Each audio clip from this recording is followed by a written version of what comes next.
Hola, queridísimos amigos. Si estamos más apegados al mundo que nos rodea, sufrimos más. Si estamos menos apegados al mundo, sufrimos menos. Dijo Perro Poeta. Artículo de opinión. La mafia del alma. Inconformismo. Momento crítico. Generación rebelde. Paralelismos actuales. Parecido a la generación Z. Comenzamos. Se define una mafia como un grupo organizado que trata de defender sus intereses sin demasiados escrúpulos. Para Osho, la mafia del alma sería una alianza entre sacerdotes y políticos que controla y explota la conciencia de la gente mediante el miedo, la culpa y la obediencia ciega. No se refiere solo a individuos concretos, sino a un sistema de poder espiritual y político que manipula al ser humano desde dentro. Este enfoque aparece en su libro Sacerdotes y políticos, la mafia del alma, donde responde a preguntas sobre política, religión y la autodestrucción del ser humano. El texto combina críticas a las instituciones e invita a cuestionar la educación recibida y a revisar cómo hemos sido adoctrinados y manipulados desde niños. Revela que hemos interiorizado y adoptado como nuestros los valores y sistemas de creencias de los poderes fácticos, cercenando nuestra libertad y visión del mundo. Pero existe la posibilidad de un mundo nuevo si entendemos cómo ha funcionado el papel de los controladores y nos responsabilizamos y tenemos el coraje de convertirnos en un nuevo tipo de ser humano. Definición. Osho llama mafia del alma a las estructuras religiosas y políticas que prometen salvación o seguridad a cambio de sumisión y renuncia a la propia inteligencia. Considera que esa mafia se apropia del interior de los seres humanos, dicta qué pensar, qué desear y cómo vivir, bloqueando la libertad interior y la búsqueda directa de la verdad. Según Osho, sacerdotes y políticos están en conspiración. El político ofrece poder y protección al clero, y el sacerdote legitima espiritualmente al político. Juntos mantienen a las masas asustadas y dependientes. Ambos se nutren de la culpa, del miedo al infierno, al enemigo y al caos, porque una población asustada es más fácil de gobernar y más dispuesta a entregar su poder. Esta mafia actúa sobre el alma al impedir que cada uno confíe en su propia experiencia, en su propia conciencia y en su capacidad de despertar. En vez de eso, empuja a seguir autoridades externas. Para Osho, liberarse de la mafia del alma implica ver ese mecanismo, abandonar el miedo y volver a una espiritualidad directa basada en la meditación y en la responsabilidad.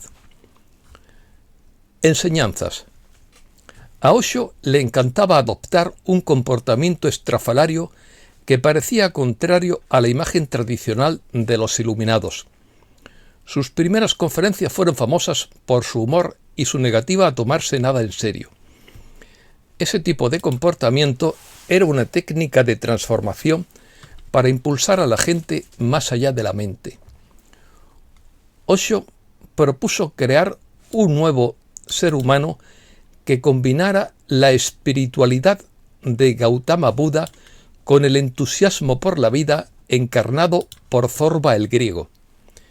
Entre comillas, debería ser tan preciso y objetivo como un científico, tan sensible, tan lleno de corazón como un poeta, y tan arraigado en lo profundo de su ser como un místico. Por eso, la última etapa de su meditación consiste en baile y celebración. A su juicio, el apego de la mente al pasado priva a los seres humanos de la capacidad de vivir en el presente, lo que hace que repriman sus emociones auténticas y se aíslen de las experiencias alegres que surgen naturalmente al abrazar el momento presente.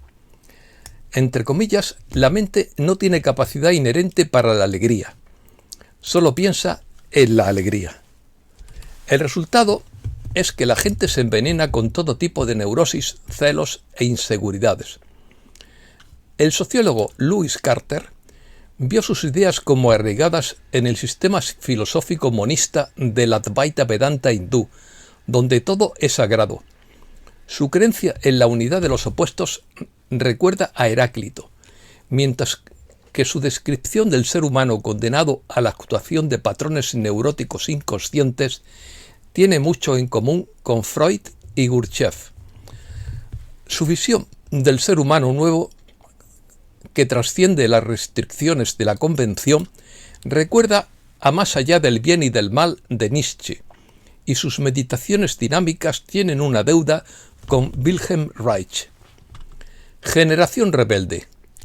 La generación rebelde de los años 60 y 70 fue un movimiento que rechazó las normas establecidas para promover una nueva forma de vivir basada en la libertad, la igualdad, la paz y la creatividad, dejando una huella profunda en la cultura occidental moderna. Tengo el honor de pertenecer a esa generación que cambió mi vida. Este movimiento desafió las normas sociales, políticas y culturales tradicionales. Esa generación buscaba eliminar las viejas costumbres que mantenían un sistema de control social y promovía la libertad individual, la expresión artística y la protesta contra la guerra.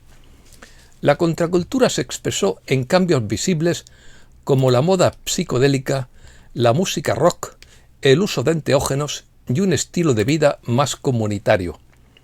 Fue un movimiento que negó la adhesión ciega a la autoridad y defendió la libertad de expresión y la responsabilidad personal. Fue una revolución cultural que transformó la música, la moda, la literatura y las artes visuales, introduciendo nuevos valores de paz y libertad.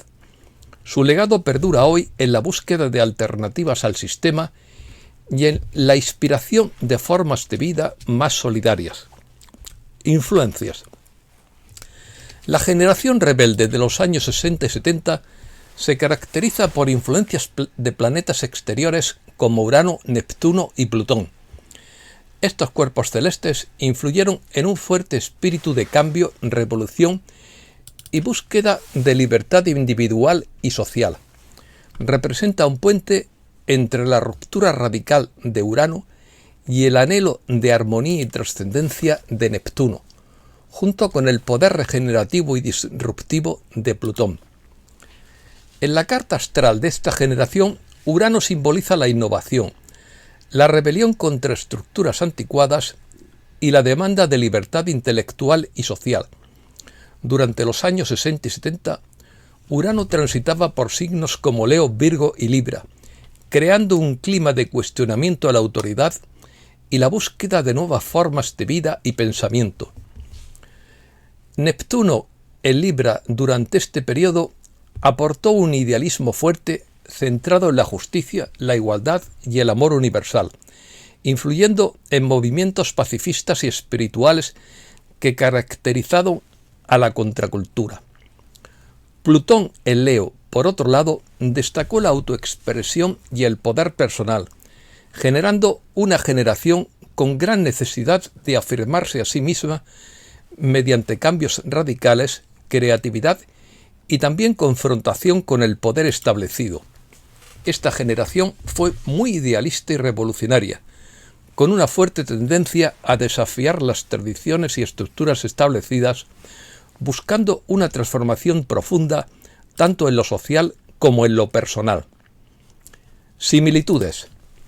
Tanto la generación rebelde como la generación Z actual están muy influenciadas por Urano, el planeta de la innovación y del cambio social. La generación rebelde experimentó a Urano en Leo y Virgo, mientras que la generación Z tiene a Urano en Acuario y en Piscis, lo que también les dota de un espíritu revolucionario, aunque con énfasis en la tecnología y la espiritualidad. Eso genera en ambas generaciones una tendencia a buscar la libertad y a desafiar las normas establecidas, pero en contextos y formas diferentes. Neptuno también está presente en ambas generaciones, marcando una inclinación hacia el idealismo, la espiritualidad y la sensibilidad social. La generación rebelde tenía a Neptuno en Libra, ligado a la justicia social, y la generación Z a Neptuno en Capricornio y Acuario, destacando el idealismo en comunidades digitales. En conclusión, ambas generaciones comparten un espíritu de cambio y cuestionamiento de estructuras mediante la influencia de Urano y Neptuno, pero la generación rebelde estuvo más enfocada en la expresión personal y en la lucha contra sistemas tradicionales, mientras que la generación Z se enfrenta a una transformación tecnológica que redefine la estructura social y los valores colectivos en un mundo digitalizado. Actualidad. La situación astrológica actual conserva el impulso renovador de las generaciones pasadas, pero con un enfoque más orientado a la reconstrucción y a la espiritualidad adaptada a un mundo cuántico. Esto crea un puente entre el legado rebelde y los desafíos contemporáneos que enfrenta la generación Z y las siguientes. Hoy en día, Urano sigue destacando como planeta de cambio e innovación y permanece en Tauro, un signo asociado a lo material y a lo estable, lo que crea una tensión entre la necesidad de transformación heredada de generaciones anteriores y el deseo de estabilidad y seguridad en lo tangible. Esto se puede ver como una continuación del espíritu rebelde, pero ahora con énfasis en redefinir valores materiales y recursos naturales. La generación Z está influyendo en un interés renovado por la astrología como herramienta de autoconocimiento y una espiritualidad personalizada en contraste con las religiones tradicionales, siguiendo el legado idealista e introspectivo de Neptuno que caracterizó a sus generaciones predecesoras. Esta búsqueda de sentido es una respuesta a la incertidumbre actual. Noticias del reseteo. Kash Patel afirma que serán públicos los documentos para quemar en la sede del FBI. El mundo entró en un nuevo sistema este 1 de diciembre según Ariel. La alianza BRICS ha lanzado el sistema financiero cuántico, iniciando una transformación financiera mundial sin precedentes y creando el mayor motor de liquidez de la historia. Despacho de JFK Jr. A las 0 horas Zulú se disparará la secuencia de activación de 8 tonos del EBS en todas las frecuencias conocidas por el ser humano. Todas las pantallas de la Tierra se quedarán en negro durante 8 segundos perfectos. Entonces golpeará la verdad como un maremoto de luz pura. La tormenta no llegó, se convirtió en el amanecer. Bienvenidos al primer día del resto de la vida de la humanidad. Según Bendler-Ruska, se declarará inaplicable toda la deuda mundial denominada en moneda fiduciaria y se anulará por decreto. Un acuerdo multilateral fijará el precio oficial del oro en $25.000 por onza Troy. Se declararán nulos los billetes antiguos y se cambiarán por nuevos. Todos los ciudadanos partirán de la misma base respaldada por oro. Ninguna moneda será más fuerte o más débil que otra. Ya está construido el interruptor. El mundo no solo sobrevive, sino que se actualiza con peso y verdad satelital. La siguiente fase es la transparencia financiera. A medida que colapsa el antiguo sistema bancario y emerge el nuevo sistema cuántico, saldrán a la luz todos los recursos robados y las transacciones ocultas. Por primera vez en generaciones, el poder se está desplazando hacia una estructura construida para revelar en lugar de ocultar. La caída del viejo orden no es desorden, sino corrección, y esa corrección apenas comienza. Economía. La plata alcanza un máximo histórico por la escasez de suministro. El oro recupera su estatus de activo no fiduciario más favorecido. El oro se acerca a un máximo histórico mientras caen las acciones y las criptomonedas. Suben el oro y la plata por la venta masiva de criptomonedas. Caen los mercados mundiales en medio de la aversión al riesgo. Bajan las acciones y se desploman las criptomonedas en un diciembre inestable. Rusia duplica a Estados Unidos en el valor de sus recursos naturales. Irán captura otro petrolero en el estrecho de Hormuz por contrabando de combustible. China emite una rara advertencia sobre la formación de burbujas en robots humanoides. Europa. La inflación en la eurozona se acerca al 2%. Francia lanza un nuevo servicio militar para contrarrestar la supuesta amenaza rusa. Francia y el Reino Unido insisten en enviar tropas a Ucrania para sabotear el plan de paz. Américas.